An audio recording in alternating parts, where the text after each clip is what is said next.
Welcome back to Bored to Death, the podcast that's coming to you from Glasgow, which is in the middle of a heat wave that is continuing. I thought it was just going to be a couple of days, but what is it now? Like a week?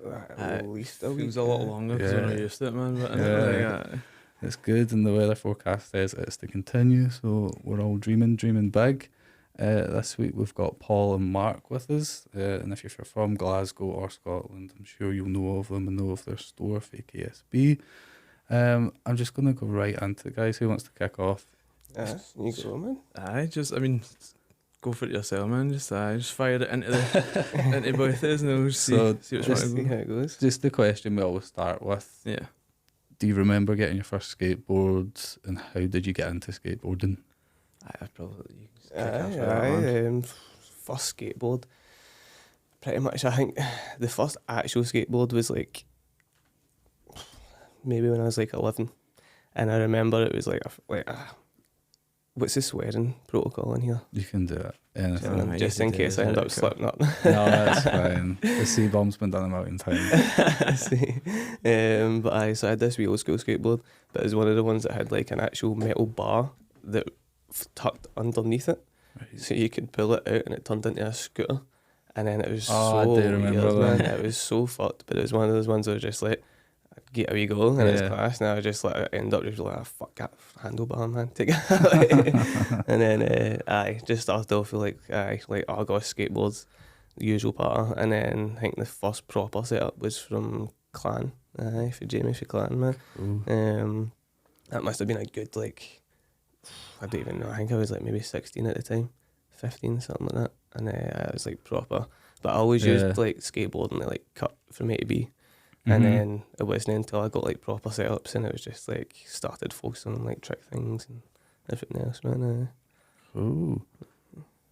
Even for myself, then it was just kind of pretty much the same. Got the old folding scooter / skateboard set up for a wee bit, and then while Mark was again going off, just getting better at skating and stuff like that, I was just in bands and just in music. Yeah. So I did that for a good 2 years, and then until Mark started setting up faking, getting the ball rolling and that, and then it was just always second hand pieces for a good while, and then got the first boards in, and then it was like my first proper setup as well. Like they always like had like legit setups, but I'd never full fresh crisp one. I just felt like I wanted to, I don't know, get a wee bit better first before I could like claim that first baddie. Do you know what I mean? But then eventually when we were sorting out getting like the first run of balls, I was just like, fuck it, I'll just hide it. Because then that would be, do you know what I mean? Like it just tidies it in a wee bit better, like just having that first set up, and then then that was that, and then just cut a bit after that. Nice. But, So where in Glasgow he's from? Bumullock. So north of Glasgow. And what was it like skateboarding then? What age are you guys? I'm 27. I'm 30. Cool. So what was it like growing up in that time skateboarding? There was literally nothing to skate. Yeah. Like it was like even like the flat bits of ground were just all gnarly. Everything was just, I don't know, you had maybe like there was one 3-set that was outside an old folks home that you had like a couple metre run up, and it was just like that was the only decent spot. Yeah. And then that was pretty much it. We pretty much usually always used to go into town in it, and we used to go to like KG at like 6 in the morning and just different things, because it was just never, there was always just shit happening everywhere. It was hard enough to walk about with a skateboard in the scheme, man. Never mind actually skating. Yeah, I mean, so they had like stunning it like a sore thumb, man. With fucking like back in the day, it was like yellow mohawks and all that, and you're just like, right, we'll keep the board till we get. And that was pretty much the main thing. It was just always coming into town, just street skating. Like finding spots and like going out your way to try and actually get something that you wanted, and like looking for an actual good bit. That's the thing as well. Even back then, there wasn't if any indoor parks in Glasgow. No, literally. I can't even remember. It was Unit and East Kilbride, probably. Unit and UK were like the only two ones. And again, when you're younger, try to get like a way out that way is man. So when did, I'll break it down. When did the idea for FAKIE come around? So that was pretty much, I had started college when maybe like 2012 or something like that. And like my dream since I was a wee guy was always to like have my own skate shop. Yeah. That was just always like a kind of like thing in my head. And in college, I studied graphic design, printmaking, photography, and things like that. So I just pretty much learned different little bits to kind of accumulate enough knowledge to actually like start a little like kind of start. I just made the logo, started thinking about it. I was like sitting in like in my college clothes, and I was just saying, I was like, wrote down a couple of names because I think it was like the first one was Faith Apparel.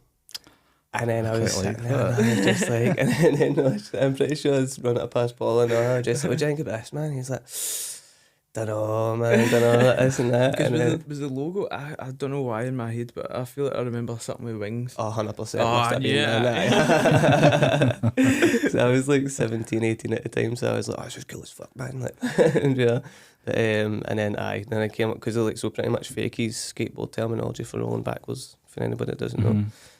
So I was thinking about that kind of thing. So it initially started off as Fakie Apparel, and then we just kind of ran with that, and yeah, that was just like, so started that, done. It was mostly like mainly like a hobby. Like, so when I was in college doing bits, like Paul was just kind of running on. I was just going from job to job, trying to see where I'd fit in, man. But so that's when it kind of came to, like, as soon as, like, so we were kind of doing our own bits, and then it kind of came to a point where me and Paul were sitting talking, we were just like, right, well, you know this, like, whole part of it. So like Paul done like kind of banks and accountants and like things like that. So then it was just like so many different things in the film and all that. And then I done another part, and we were just like, if we put them together, we could actually make something of it. Do you know what I mean? Rather than it just being a wee couple of t-shirts here and there. Yeah, I mean, I think that's and that's where I've got loads of admiration for you guys for doing it. That's like the difference between something that's like a passion project and then something that becomes a business. Yeah, it's like, so when it started to become more than, I guess, like a passion project, and you were like, oh shit, I actually think like we might have something here. Where did you go from there? When do you think like it got serious, like this was actually happening? I think it was the office days. Definitely was that, because we kind of had like, obviously you have that wee kind of gut feeling, something's, it's kind of like butterflies, something's kind of building up, and you're like, here, are we fucking wanted something here? Do you know what I mean? It's like this, like people seem to be digging this and the rest of it, and then then eventually we thought, right, we'll just try and get a wee office in town, just so that we get into the habit of thinking of it more like a business rather than a hobby kind of thing. So then that way it's just like, right, we'll go into the office like Monday to Friday, do our hours. We need to get so much stuff done while we're there. Really? Then we can leave, go home. Just like definitely. An office day job. That's pretty much such a cool work ethic. That's the thing, because it feels like it's until you kind of kick it up a wee bit like that, and you put because again, if you're your own boss, you've not got somebody breathing down your neck saying, here, get it. You're fucking dead, go get that done. So it's that way we kind of had to put like at least a bit of structure down. So it's like, even if we were like, right, we need to be there for 9 to 5, we'll turn up at 12, might be late, but we're still there for 5 hours rather than being like, oh, we'll just see what happens and see where we end up kind of.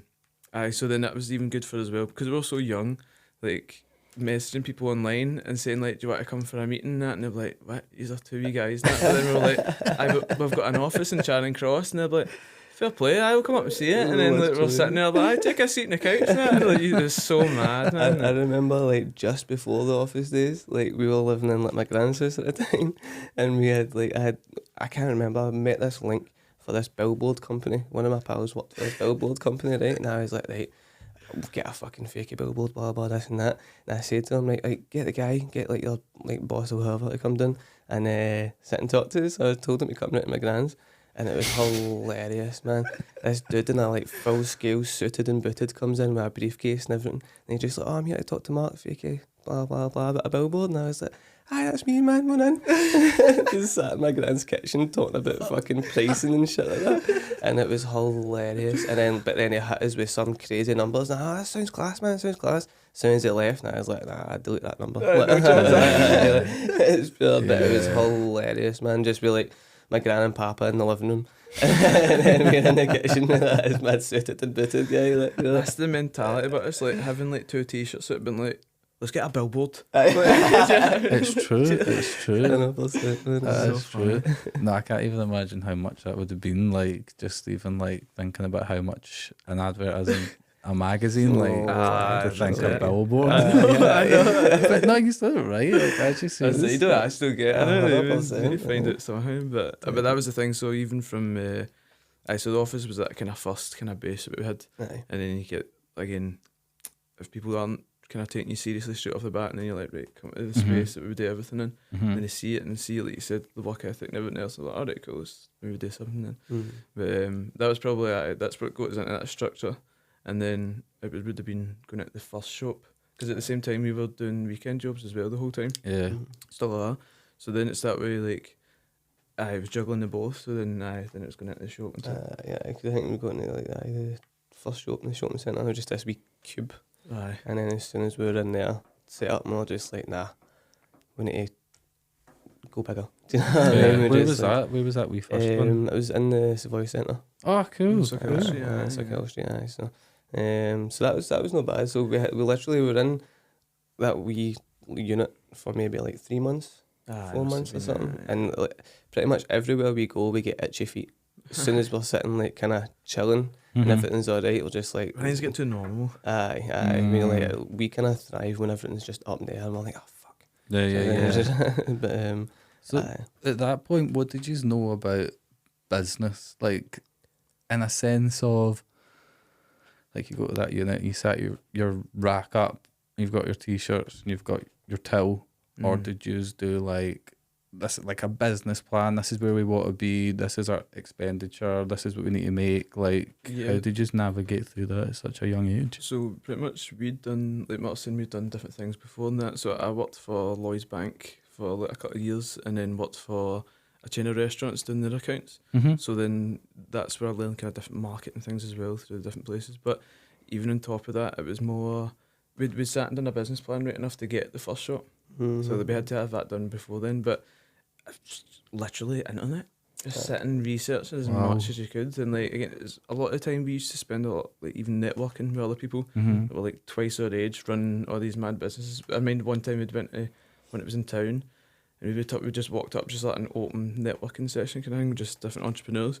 We were walking in with these like scabby skate clothes on, man. Everybody's suited and booted, and again the same thing again. And everybody's passing out champagne. We're like, all right, aye. Just listening to everything, just trying to soak it in. And then we're just like, at one point, we're like, we get asked, so what do you stay in? We're like, skateboarding stuff and that. Like, yeah, you don't know how to, like, at the first, like, then like the whole elevator pitch, like all that kind of stuff. Where you like, just I tell everybody about the business and the rest of it. But I think it was just trial and error, because there's like different interactions you end up having, and you're like, aye, so we did this and that, and then you realise, oh, they didn't take it well like that, or they wanted to hear more numbers than they did about the locals, or they wanted to hear more about the locals rather than the numbers side. Do you know what I mean? It's just kind of, I think it is even for like the amount of people that we've met and spoke to over the years as well. Do you know what I mean? You kind of like start to kind of see or like hear feedback from certain things. So then you just kind of pull all that information wise. even learning from other small businesses. Oh, big time. Well, that's the thing. We've seen a lot of different companies, like skateboard companies and other ones in general, just like come and go. Do you know what I mean? And you can see how their route and journey ended up where it kind of, do you know what I mean? You try to figure out different bits, and then that means you can just kind of learn from different situations. Do you know what I mean? Yeah. And then I take it, was it a Savoy Centre, then you just went to, is it Osborne Street, isn't it? Yeah. So we moved into the bigger one in Savoy. And so we had the smaller unit in the Savoy Centre, and then we seen pretty much at the back of the Savoy there was like a bigger unit, maybe like 5 times, 10 times the size that we actually had, this wee cube. And we were speaking to the kind of people that were running it, and we were just like, well, listen, we could actually, it was pretty much a storage bit, and then we were just like, we can actually utilise this. Do you know what I mean? We can make this something for even having that full back window. Like, there's still something to walk past and people to see.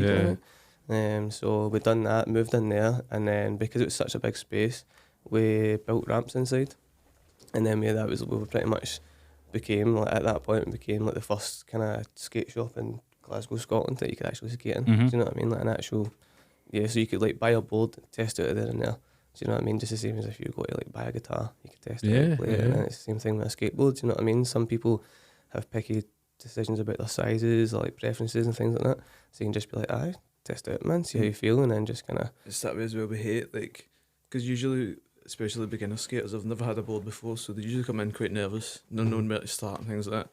And it's that way. You'll get some places that will just be like, aye, just take this and just take that, but we will literally stand chat about the whole thing. Do you know what I mean? So it's that way. Even just having that chance to chill it out, it's make them feel more comfortable. So it's that way. Even if they get the board eventually and they're like, I'm still not sure about this, and you're like, stand on it and try it for a wee second. Even if they are a beginner, but see, as soon as they stand on the board and they're like, this could be my board.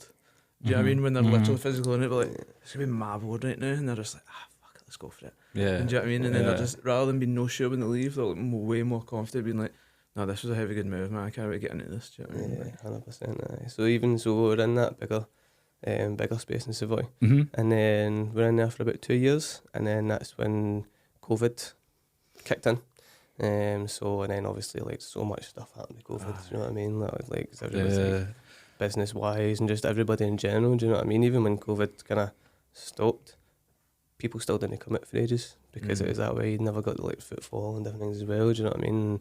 That's how even during COVID, like, because we couldn't go into the shop most of the time, we'd done like the online fundraising for like arches and stuff like that. We literally just needed something to do. Yeah, Do you know what I mean? Because we're so used to like just constantly being at the shop doing everything, and just then finishing, going home, going to the laptop and doing more kind of thing. Do you know what I mean? You're just always kind of phones lighting up, but then so then that's where we're just like, we have to do extra random bits and pieces just to keep it, and it was something else to keep all the skaters buzzing about for like coming out of COVID. I get it. Definitely. Yeah, COVID must have been tough on you guys. It was a like bit bills to pay, but nobody able to. Actually, that's literally because that was the thing. Once we'd got back after COVID, we'd like planned on a whole grand opening and just doing everything, just like again, just getting everybody buzzing and the rest of it. And then we'd got hit with like rent raises like wild, like you would not actually believe, like. I didn't want to say numbers now, but it was wild, man. So it was just kind of like, it was impossible figures pretty much. Yeah. So we're just like, right, you know what? Instead of just sitting battling back and forth, let's just cut ties, bounce, and just start fresh, but no do the centre thing anymore. Do you know what I mean? Like, because we knew what that was like. No, so we're like, let's just get like a standalone unit.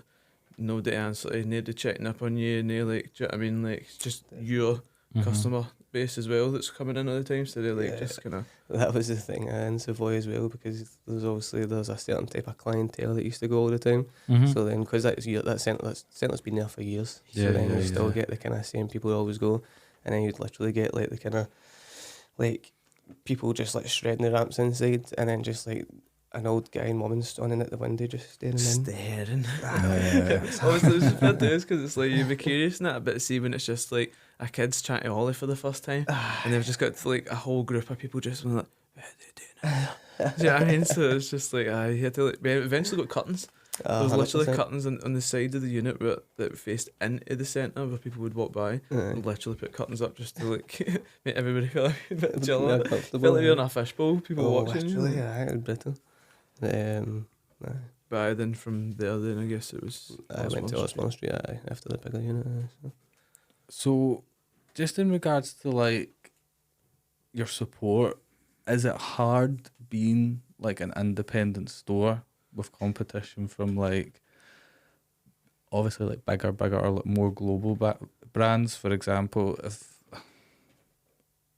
some kid wants their first setup, there's a certain percentage of parents that will like go online to like, not going to say any big brands names for the sake of this episode, but whatever.co.uk or .com and just buy it. Is there a lot of competition for smaller stores, especially in like Scotland? There's definitely like competition, but it's in a sense of it's two different sides of the plane. Do you know what I mean? So you have like in a sense, so even like some parents, they might not even want to go to say the more corporate, bigger brand names because they know that they can talk to the actual people who are building their board straight there in front of them. Do you know what I mean? Point. So then if it was like talking about sizes and things like that, a lot of places wouldn't like they're not necessarily helpful. Do you know what I mean? So even like my previous like experience when I was a wee guy, growing up skating and stuff like that, never ever did anybody when I went to a skate shop be like, oh, what are you looking for, man? Like this and that, like this might be a better size for you. Do you know what I mean? X, Y, Z. Clan is probably the only place. Clan, literally, Jamie's like he's been like, again, best OG, best man, cunt. He's proper like, because he's so he that's the mad thing as well. For him being that independent, he also supported us in our journey. Do you know what I mean? totally. Because it's that way. Even with, before we got the shop, he had stocked our like crew necks and things like that and stuff. So it was like, there's always been a good back and forth with us. Do you know what I mean? So as much as there's competition, but with independents like us, there's no really competition. Do you know what I mean? It's just more of, we're all hitting different angles as well. that's exactly it. I think it's, for the consumer, it depends on what experience they want skateboard wise. If they want to just go in and buy a complete board that just rolls, fair enough. But if they want the actual experience of talking to skaters, getting in about the scene, meeting other people, getting a, do you know what I mean, like getting the right perfect setup for them or whatever, then that's Defo say that we get more like, you'll get the odd person that will say, I don't want to get them a crazy full setup in case it's just like a phase. Totally. So 9 times out of 10, the people that we get coming in are the parents that have been like, right, I've looked online, seen that yous were the locals, and they've been on the Insta and seen us skating the boards that we sell. Do you know what I mean? So they're just kind of like, right, well, I'm sure yous wouldn't be using them if they weren't any good, kind of thing. But that's the thing, like most of the time we'll just literally stand for about 20 minutes chatting through the whole thing, like literally again just like going by the feet and just like even down to like graphics and stuff and just everything, and just saying like, just telling them about the culture as well, where they can go, what spots they hit, the rest of it, so they leave. Even one thing we always say as well, we just say, even if you don't buy it from here and you're buying it for somewhere else because you see a deal, still don't be feared to ask us if it's the right setup, size, whatever. If you still have questions, it's fine, still ask us, because as much as we're here to make money to keep the shop, but we're still here for you as a skater. This is one of the trips. You know what I mean? We want to get as many people on boards as possible. That's amazing. And we know what it's like as well. You don't like, if like times are obviously tough for everybody still, so it's that way. Like if it means that like they might not buy it from us, but they, like you said there, like they still get on a board and gets them rolling, and then that gets them into the whole culture. And it's like not to say that they're going to be getting boards for the rest of their lives. Do you know what I mean? So it's that way. Like even just getting them on one first, and then just let it grow from there. Definitely. What's your best sellers? Like just no particular item, just like out of anything. It's proper hard, man. I don't really know. One would maybe be the Easy Days t-shirts with the cloud. They went like was it hotcakes? Oh, I didn't know another one. They go like I don't know, bag of chips. I don't know. They definitely like people heavily the Easy Days stuff. Definitely. So even just like say like equipment wise, the bearings that we stocked for about 2 years. We had like these like ABEC 11 crazy reds that were just like the shop bearings. They were ridiculous, and because I think we only priced them at like £10-15, and like people used to keep coming back and they were just like, "You got any of the bearings in, man?" Like this and that. Because then you realise that it's like, look. One guy actually came in and said that last year, no? He was just like, I keep coming in here because I've seen them online for like 20-30 quid, and I was like, what? Did them too good, man. I know. It's so funny. What about if someone come up to you guys and was like, I want to open a skate shop in Glasgow, what's maybe like the top 3 pieces of advice you could like genuinely give them, person to person, skaters to skater? I mean, like the biggest thing, it's like a heavy duty graft. You need to be willing to put the time in. Like Paul said, we work Monday to Friday in the shop, and then Friday to Sunday in other jobs. Do you know what I mean? Like, and we've done that for the past 9 years. So it's like it's definitely like it's a long game. 100%. Nothing happens overnight. Do you know what I mean? Like, and you're going to get like, no matter what it is you start, like even if it wasn't skateboarding, it was just like t-shirts or whatever it is, you're going to get the crazy hype bubble at the start because everybody's excited for you, buzzing and all the rest of it.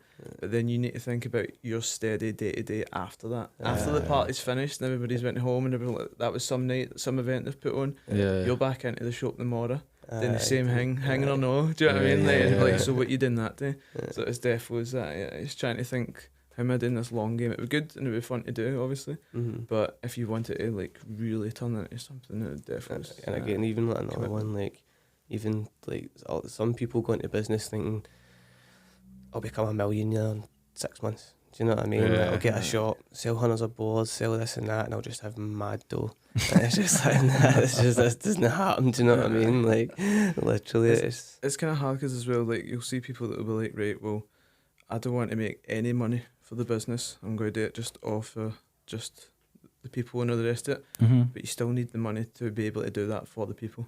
exactly, But on the other end of definitely. it, if you're only doing it for the money, you're not going to do it at all because the Yeah. people aren't going to be behind you. Do you know what I mean? So then that's the kind of circle. It's like, as much as we like what we do, as much as we physically can, we're like even just like the free events and just different random stuff like that. We still need obviously the backing by like people buying balls and t-shirts and that. So then we can hire these places to do that. And do you know what I mean? So it's Yeah. full circle because as much as we'll always put in like as much of our own part-time money for the other jobs and as much as we can, as we've done before. 100%. But at the same time, it's like we can do it bigger if everybody's like into it. Do you know what I mean? The bigger flow. So 100%. like, Definitely. 100%. do you know what I mean? Following on from that, then I guess, what do you think the community needs more of? Again, that's even a hard one as well, man, because there is still a lot of kind of, like, I don't know, man. I mean, the way we were going to kind of try and the way we were going to go forward with it is kind of that way. You'll see it yourself, like there's different friend groups and circles of different Yeah. skaters and things like that. Do you know what I mean? And everybody has like their spots to go to and certain people to hang out and all that kind of stuff. But there's times where we've had events before, not necessarily out of anything bad or anything like that. It's just by chance. People like to go to certain places. You get used to the people there, and then it's just how you hang out with them. But even we've noticed with previous events that we've done before, it's one of the only times that you see all those groups together. Together. Yeah, Do you know what I mean? And the amount of people that you see, be like, no way, is that fucking such and such? And then they'll go up and then they're chatting away all night. And then the next time we see them, that's usually the first thing they say. Like, I can't believe the event was class and all that. And which was like one of the first things they'll say. But you know for a fact the main thing like, for them is bumping into that person they've not seen in years. Also, Everybody do you know what I being mean? sound, and it's like, he's all there for that one thing. Do you know what I mean? Yeah. Like, just have a good time. Like. But so that's probably like maybe more events and nights like that, like Yeah. or even just like regular things where it was just like Yeah. maybe no meetups because not everybody's into that kind of thing, but just regular sessions, which just like everybody turns up to XYZ on a Monday, and do you know what I mean? And then just more the things that everybody mingling because it's that way. All these groups and collectors and all that put together could do something wild big. Do you know what I mean? 100%. 100%. So it's just that's how we've never like we always try and bridge the gap. We're no and like if somebody's not wanting to be part of like our kind of circles because we don't skate there or we don't like whatever. Like, do you know what I mean? Like it's like that's it's not going to get us anywhere. Like trying to like prove it to somebody else or whatever. We're just going to do our own thing. Do you know what I mean? Like I'm not going to force you into it either. Do you know what I mean? If it's not for you, it's not for you. But we've got our own ideas and our own like morals as a brand and as a business as well, so we need to stick by that to make sure we're keeping it straight. No, I love it. I love it. So what's next? What's next for you guys for Fakey? I mean, well, so the shop now in Osborne Street, we're having, so by the time this episode's out, Yeah. we would have had the last jam. And it was sick. It was amazing. So yeah, we're doing that, and then pretty much that'll be us from Osborne Street. So we're moving everything online, so then we can just branch out further. So it was what we were thinking in the sense of in the shop. It was just being able to either we stay in the shop for another couple of years and then try and just kind of like pay hundreds of money for a room. Do you know what I mean? And then or cancel all of that and then just branch out and then use all the money that we're getting into actually then doing like markets in London, Manchester, further out the UK, do you know what I mean? And then actually even set up more events because when we're in the shop 24/7 we don't really, you can't kind of be at all these events, do you know what I mean? Because you don't have anybody in the shop. Yeah. So then it was with that kind of running, because you need to be in there all the time, it's just a hard one to actually be able to branch out further. So keeps the shackles on you a wee bit. Especially even by the time we're like within the shop, it's kind of our networking hasn't been as much like we were saying beforehand. Do you know what I mean? Because we've been that busy having to be in there every day. But again, that was the thought process. Yeah, if we do that, then that means we can actually just and then keep making the circles bigger and bigger and bigger, make the name bigger and bigger and bigger, and just keep going as far as we can, really, pretty much. Yeah. That's the kind of thing as well, is that we want to make it where it's just like when people talk about Scottish skateboarding, like it's just like, I know, fucking, like, you need to get to Glasgow, man, or you need to get to such and such because there's mad spots there. But like, we, like the way we would sit and be like, man, we need to go to Basta sometime and see what that's all about because it looks amazing. Do you know what I mean? Obviously, that's two different worlds altogether, but that's the plan with us taking Fakey like out of the UK as well, and like just into just everywhere as far as we can get, pretty much.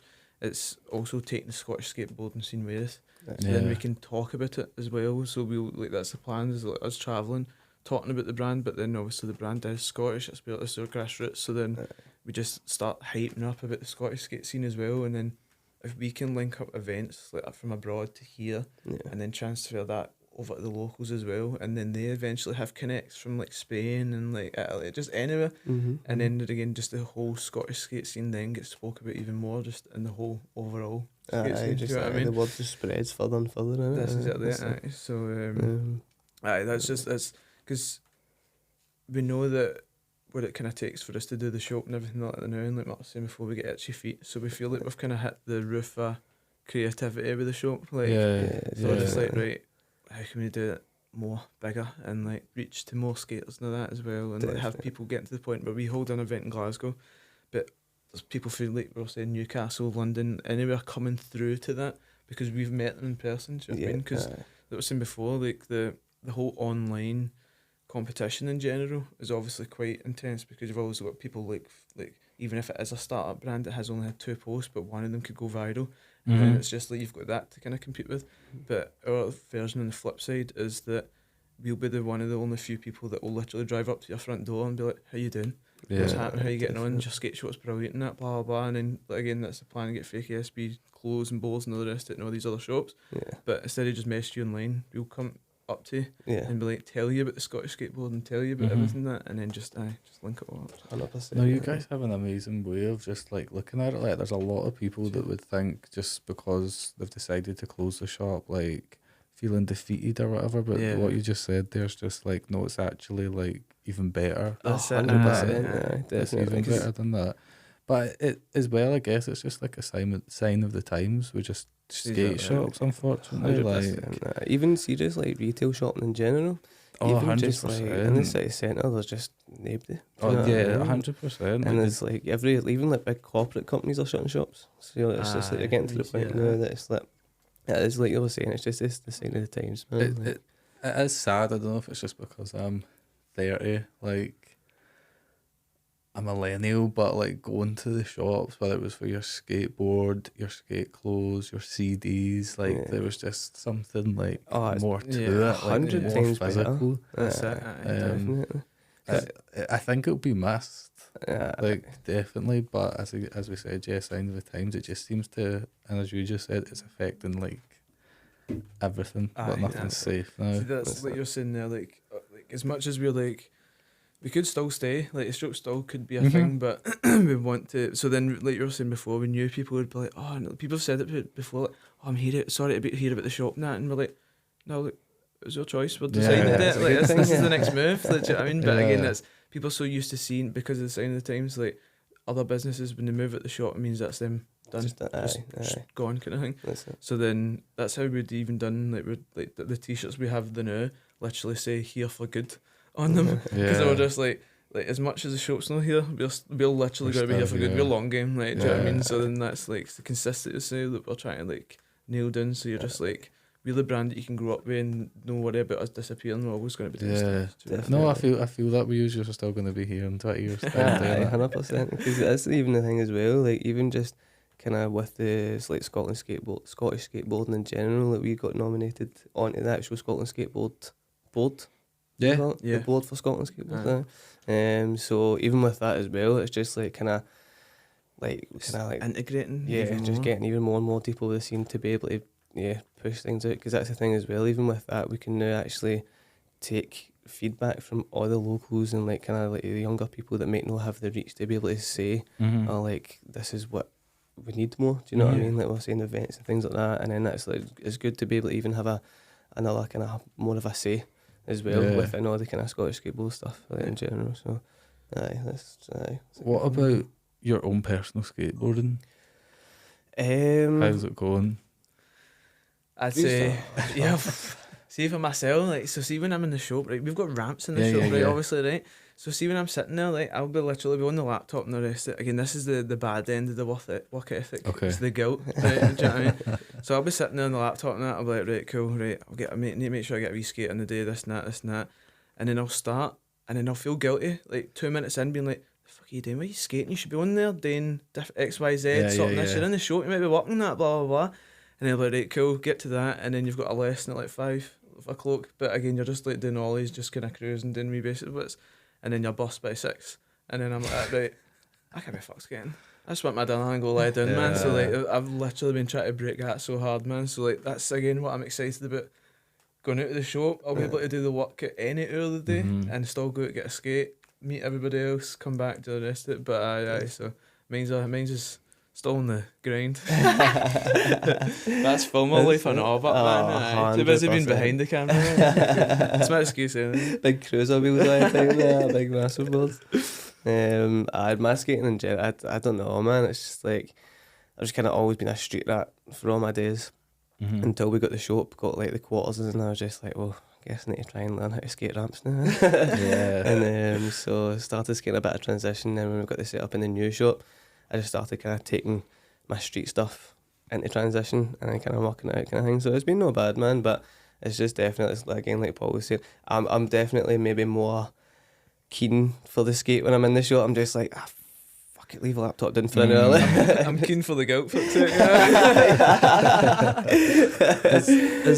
Is the weather just now inspiring you more to just go out and do it? Definitely. Yeah. That's one of the biggest things as well. Like that, the shop that we're in now, like that's always in the shade, so that like not one bit of sun touches it. So sometimes you'll be like literally looking at the window, and you see the boys across the road at the other shop with their deck chairs out, sitting just having a snout at the front, just like blasting with sun. You're standing there like, motherfucker. Literally cold, like because it's under the bridge. You're actually cold in a day like this. You're standing there like, in it. It's wild, man. But it's definitely the weather's kind of bringing back that itch to just kind of go out and just kind of 100%. Because it feels like we've had like 2 years of winter. Do you know what I mean? That winter was long, I think. Yeah, definitely. It was long, but I'm feeling like now we're kind of like reaping the rewards. I just feel like, I just hope it doesn't do that thing that it does in Scotland. This time in June, it's like so good, and then it just like July is a washout, August is pretty shit, and then you get like 2 weeks of sun at the start of September, and everyone's like, "Oh, we're going to get an Indian summer." That is every year, and it's just every like, single year. It's like a cliche in this country. But what other plans have you got for the summer then? Well, I mean, we're kind of really just going to take like a wee month out in it, just to kind of. That sounds good. You've probably earned that. It's even just to get out, seeing and just getting a skate with other skaters again. Do you know what I mean? But pretty much that. And just kind of like getting everything sorted for the year ahead, really. Getting different events planned and things like that, and just kind of like even just sorting out a new scheduling routine. Do you know what I mean? Because we won't need to be at the shop 11 o'clock on the dot, leave 5, 6 on the dot. Do you know what I mean? So it's then try to build your whole new schedule routine, get that planned for the end of the year. So then next year at the start we can just go full scale. We do have, we won't say when, where and all the rest of it, but we will be having an event at the end of summer. So this last jam in the shop was us kicking off the summer, and then we'll be having another jam near the end of summer, but we don't want to say any details yet because they come from the event. That's fine. That's fine. We can good to keep it exciting. For sure. Definitely. So that we could. Well, we can't let you go without picking your song of the day. So song of the day. I don't know anything. Let's see. Just a song that either you relate to with skating, a song that you're listening to on your way in here, a song that you're feeling right now. Any song, and it'll just get added to our playlist. Are we doing one each or? Yeah, one each. I'll need to buy you time. I'll need to go away 93 till infinity because I've literally last month I've got it tattooed on my neck. So. Oh, good, right, good, cool. So I'll go with that one for now. That's probably one of my go-to skate tunes now. Actually, just cruising a bit, having that. That's such a well. hard tune, man. I know. I don't For even a, know, for literally. a DJ, I I know. know, I sound I- not DJ, so like actually asking. I've got like every Take kind a of picture. genre in my head, man.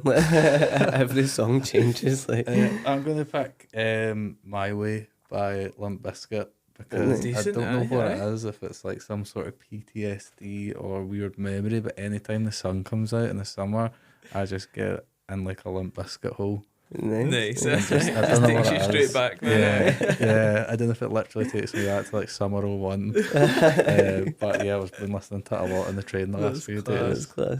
I'll go for, it's called Sing and Dance by 10 Foot Ganja Plant. And it, is, it sounds like Imagine, right? But I'm telling you, see if you're just cruising, got your sunnies on, pair of shorts and just cruising a bit in town or wherever, you have that blasting through your headphones, you'll enjoy it. Okay. So for everybody that's listening, will they still be able to find you at fakey.co.uk? Yeah, Yeah, and definitely. then everything, and all the socials. Insta, Facebook, TikTok, the whole It's like shebang, man. fake We're on it, everything. We'll link it all in. It's It's been so nice to chat with you guys Aye, today. cheers for having us on. It's been a good Business, laugh. 100%, it's been good. all the best for moving forward. I'm sure I'll see you again in the summer. For sure. We'll do definitely. another episode and update you on everything next year, man. Yeah. You've probably been space by then. Hopefully, man. I don't know. I'll do it. Oh, but that's amazing, man. Bye. Again, cheers for having us on, man. No, thank you it's so been much. nice to speak to you guys. Catch you soon, man.